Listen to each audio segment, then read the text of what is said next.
A 23-year-old black man killed by police Saturday night. This is the man's sister calling for violence. Watch this. Burn it down, ain't gonna help nothing. Y'all burn it down, what we need in our community. Don't bring the violence here and the ignorance here. Okay, that was the black man's sister. Now listen to someone from the mob scene, calling out. Watch this. Hey, they beating up every white person. They jumping every white person. Man, no white person come down Sherman. He white. Beat it. All right, the Cleveland Police Association President, Detective Stephen Loomis, is with us again. I got to call this what it looks like to me as an outsider: anti-police, anti-white race riot. Is that what it is? Absolutely. There's no truth to the narrative here. I mean, look what we're talking about that triggered this thing.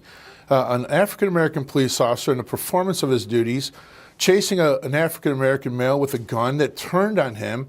I have two words for America: body cameras. You wanted them, we have them, and yet we still rise to this level of violence. It's incredible to me.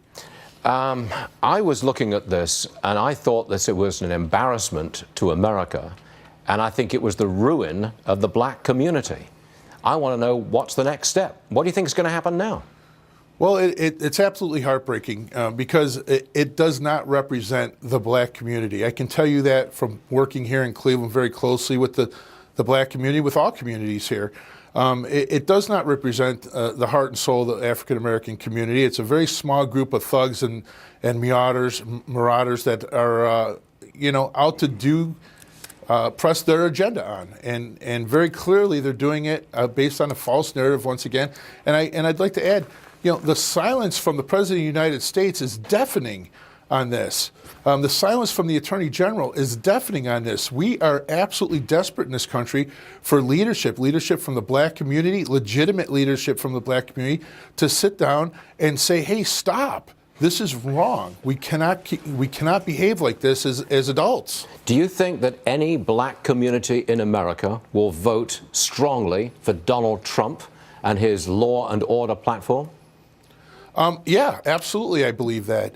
And I'm not going to get into where I stand on it, but at the end of the day, President Obama has clearly divided this country on racial grounds and on grounds of law and order. He's placed people against the police here, and I promise you, on my kids' lives, and it does not get any more important to me than that if you comply with the orders of a police officer, you will never, ever be hurt, ever be hurt. If you're told to pull over, pull over. If you're told to drop the gun, for God's sakes, drop the gun. Nothing good is going to happen if you don't. And we have to get by this. The media has a responsibility in this as well. Stop. The cameramen, they can make that angle look like there's 5,000 people out there in Milwaukee when there's 500. Sheriff Clark is mobilizing, or requested for the mobilization of the National Guard, and President Obama doesn't have a word to say about it. I mean, we need leadership. We're begging for leadership. Stephen Loomis, we always appreciate you being with us, especially at a difficult time like this. We appreciate it.